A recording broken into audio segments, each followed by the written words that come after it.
Para entender las repercusiones en las relaciones internacionales del Perú, estamos ya con el ex canciller Miguel Ángel Rodríguez Maccain. ¿Cómo está, doctor Rodríguez Maccain? Muy buenas noches ante todo, gracias por acompañarnos. Y a ver, ¿cuán importante, cuán trascendente es que el Alto Comisionado para los Derechos Humanos de la ONU solicite un informe de este tipo al gobierno peruano? Bueno, Omar, muchas gracias por la invitación.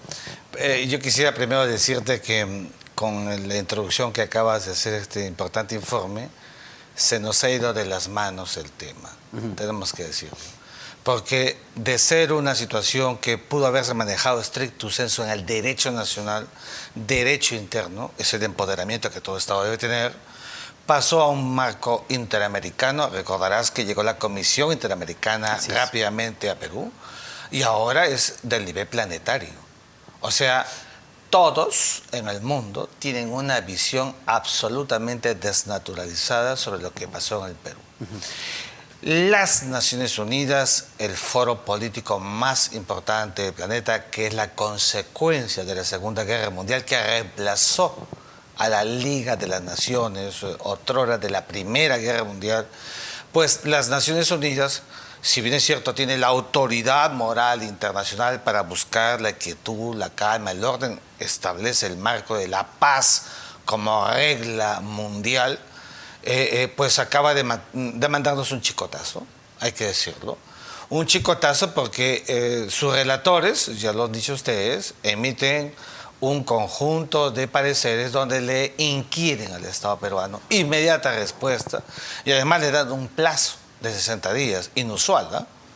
Primero porque sus atribuciones no llegan hasta allí. O sea, la ONU no es un tribunal, no es una corte internacional, no es una instancia supranacional. La ONU es un espacio de debate de nivel plano, horizontal de todos los estados. Y el objeto, por supuesto, velar por la paz mundial y los derechos humanos, eso está muy bien. Es decir, lo que usted me está diciendo es que no le corresponde al Alto Comisionado de los Derechos Humanos solicitar este informe. Le corresponde en la medida en que para eso existen en el plano internacional. Pero el formato que han usado es prácticamente aquel que hacen cuando miran un estado y dicen, este estado en verdad lo paseamos. A este estado le decimos cualquier cosa porque sabemos que no tiene capacidad de respuesta. Y no hemos tenido capacidad de respuesta. No tenemos personalidad internacional para mostrarnos fuertes, precisos, firmes en una posición, de tal manera que la ONU, por ejemplo, nos hubiera dicho de otra forma, pero la manera en que ha sido expuesta la carta, inquiriéndonos 60 días, plazo con fecha, detallado, investigación, es decir, es lo mismo que si tú revisas, hacen los mecanismos coactivos internacionales. Eso no es el Alto Comisionado de las Naciones Unidas. Lo que significa... O quizá eso refleja la gravedad de los sucesos ocurridos en nuestro país en esos 2 meses. Yo creo, ¿no? Puede ser también, pero lo que yo creo es que el Estado peruano se ha dormido, no voy a decir en sus laureles porque no tiene ninguno, pero se ha dormido en su capacidad de respuesta. Mira, la canciller del Perú se encuentra en Europa, no sé si ya volvió a participar en la reunión justamente de derechos humanos y en la de desarme, y no hemos visto, yo por lo pronto, no sé si tú, algún eco importante, gravitante de la posición firme del Perú, que diga, por ejemplo, que en el Perú no hubo una ruptura del régimen democrático. Yo no uso la palabra golpe de Estado. Pero no hay nada de eso. Ya, pero el informe de la ONU reconoce eso, reconoce que en el Perú no hubo una ruptura del orden democrático. El informe señala que Pedro Castillo intentó dar un golpe de Estado el 7 de diciembre. Reconoce que hay un proceso legal ordenado que está investigando esos actos de Pedro Castillo, reconoce que ha habido violencia de vándalos, intento de toma de aeropuertos, reconoce eso, pero a la vez el informe también señala, oye, pero además tienes 60 muertos, además tienes detenidos injustamente, además intentaste entrar a una universidad. Lo que te quiero decir es que es un informe sesgado, porque si bien es cierto, recoge la necesidad de que haya una averiguación, una investigación de los casos, por ejemplo, no dice nada sobre el policía calcinado que murió, como sabes, como consecuencia, Sí, claro, u otros casos policíacos, ¿no es cierto?, donde debería mostrarse ese nivel de equilibrio. No hay nada de eso. Pero habla de los más de 700 policías heridos. De acuerdo, pero igual con todo eso, las Naciones Unidas tiene su mecanismo de acción y lo que está haciendo, evidentemente, lo hace frente a un país que tiene una política exterior debilitada, a un frente externo que no sabe reaccionar, y ahí están las consecuencias. Y entonces, ¿qué va a provocar todo esto? Que siga acumulándose el vector internacional, que en el Perú hay violación sistemática de derechos humanos, que en el Perú hay una dictadura cívico-militar, como quieras, y ese conjunto de pareceres retrotraen Por ejemplo, lo que se busca y se espera de un gobierno. Yo no sé cuánto ha afectado la credibilidad internacional el hecho de que autoridades del más alto nivel tengan declaraciones que no se ajustan necesariamente a la verdad o que no muestran evidencia. ¿A qué me refiero?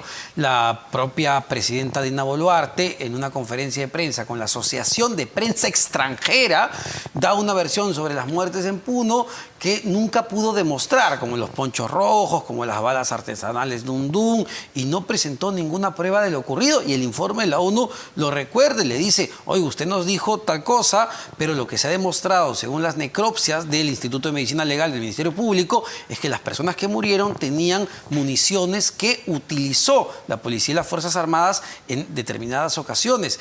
Es decir, si las autoridades no dan información transparente, también tiene una repercusión. Sin duda alguna, y por eso el frente interno peruano, para ver stricto sensu los casos, las 60 muertes, cada una individualizada, porque ese es el formato real y serio del derecho penal internacional actual. Hoy justamente está el Estatuto de Roma porque individualiza la responsabilidad penal, ¿no es cierto? Si eso no se hace bien, si demora, etcétera, genera pues toda esta visión casi del tamaño del Himalaya internacional que nos llega y nos debilita, nos crea la imagen de un país deteriorado y su repercusión como paria internacional nos debilita, por ejemplo, para participar en mecanismos internacionales, para ingresar a la OCDE, que se estaba trabajando sobre la base de una credibilidad manifiesta. Todo eso, Omar, se deteriora.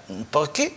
Porque no hay estrategia, porque no hay una ratio concomitante entre el frente interno y la acción internacional. Ahora, está el informe de la ONU, pero Sí. casi en paralelo, lo que también escuchamos, me parece que ayer, era al subsecretario del Departamento de Estado para América Latina, Brian Nichols. Brian Nichols, que además ha sido embajador en nuestro Acá. país, conoce muy bien, Sí. digamos, cómo es la política peruana, que diga, oye, esperemos que haya un acuerdo para un adelanto de elecciones. ¿Qué nos está diciendo entre líneas? Ahí estamos en otro level de relacionamiento. Tenemos que decirlo. Estados Unidos es el hegemón de la Tierra. Es un latigazo, es el poder planetario. Mira, que lo diga Estados Unidos, tú dirás, ¿y cuál es la diferencia con lo que diga AMLO, Andrés Manuel López Obrador, Petro, o lo que diga Petro? Bueno, desde el derecho internacional ninguna, pero desde el poder internacional mucha.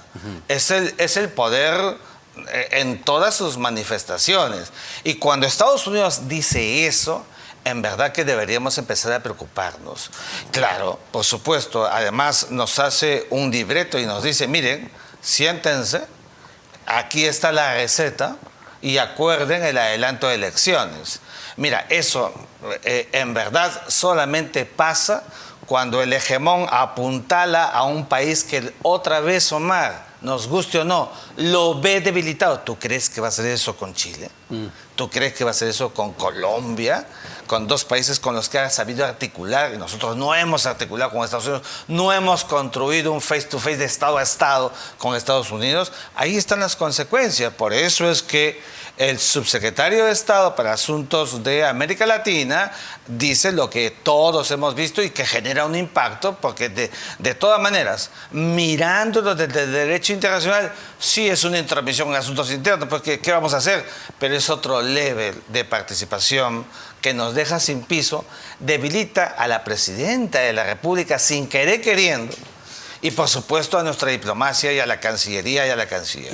Por ejemplo, uno diría si el Congreso de la República podría responder en la misma manera que le respondió a Petro, le respondió a AMLO, declarándolos personas no grata en nuestro país, con Joe Biden o con los Estados Unidos. ¿Te imaginas eso? Nos quedamos sin Tratado de Libre Comercio, nos quedamos sin nada en el sistema internacional.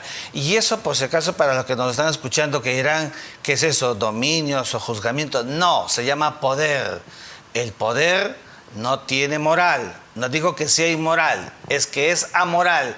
Es decir, los parámetros de Estados Unidos en América Latina están fundados en los intereses que ellos tienen. Ellos tienen una ratio histórica de democracia y quieren que esa democracia perviva, prevalezca en su región, en la región y en el hemisferio, y por eso salen a decir al frente lo que hemos escuchado. Ahora, nos debería preocupar porque, claro, en este mensaje que tuvo John Nichols en Georgetown, me parece, sí, en Washington, él sale y dice que el presidente Joe Biden está muy al tanto de la evolución, de qué viene ocurriendo en nuestro país. Podemos interpretar eso como que estamos bajo un examen, bajo una vigilancia de parte de los Estados Unidos para ver cómo evoluciona nuestra debilitada democracia. Bueno, yo no hablaría de un examen, porque finalmente somos un país soberano, tenemos que mantener una línea, pero no cabe la menor duda que el ojo de Estados Unidos, todos los presidentes de Estados Unidos, si algo tienen, están súper informados, tienen el perfil en su escritorio de cada presidente de América Latina y de los acontecimientos inmediatos. Todas las mañanas les informan exactamente qué va pasando en cada país, saben todo, y entonces, claro, sobre esa base nos apuntalan y nos dicen, bueno, ustedes son un país que estaban creciendo, que estaban avanzando, en los últimos años tienen este detrimento gubernamental político, entonces es un esquema típico y que rompe la línea de lo que se quiere para una región con prosperidad, con tranquilidad. Y esas cuestiones sí nos debe preocupar, porque estamos en el hemisferio donde está Estados Unidos. Geopolíticamente estamos con Estados Unidos, por más que China sea nuestro primer socio comercial, seamos claros. Nuestra convivencia histórica es en el hemisferio donde Estados Unidos es el hegemón del continente y hegemón del planeta. Solo para terminar, ¿hace falta o hay una necesidad de un recambio en el gabinete, dado que usted me mencionaba la impericia que ha habido de parte de la Cancillería peruana? Con Pedro Cateriano conversábamos en su momento de la impericia también de parte de del ministro de Defensa, ministro de Interior, para abordar los problemas de conflicto. ¿Hay una necesidad de refrescar el gabinete? No, yo creo que, porque si me preguntas es por la Cancillería, porque la Cancillería es donde yo me muevo. Sí. Yo creo que esas son prerrogativas de la jefa de Estado. Creo que la Canciller debería ser más política que diplomático-técnica y asumir el rol que le corresponde, con la talla que le corresponde además a un país como el nuestro, con una enorme tradición en la política exterior y en la política internacional. Muchísimas gracias a Miguel Ángel Rodríguez Mackey, ex canciller de nuestro país. Nos tenemos que despedir ya, pero antes, ojo con lo siguiente, mucha atención, porque mañana jueves a las 10 de la mañana no te puedes perder Regreso a Clases, un programa especial donde se plantearán soluciones a la emergencia que hoy afronta nuestra educación escolar, la situación de los colegios, que es terrible lamentablemente. Regreso a Clases con Mávila Huertas y Noemí Mamani desde las 10 de la mañana en la multiplataforma de RPP, la voz de todo el Perú. Yo sí me tengo que despedir. Los dejo con Jorge Rodríguez en Sin Vueltas, que hoy tiene un entrevistado muy especial, el expresidente Martín Vizcarra. Así que nos estamos viendo y, señor, señora, ya sabe, al final todo se sabe.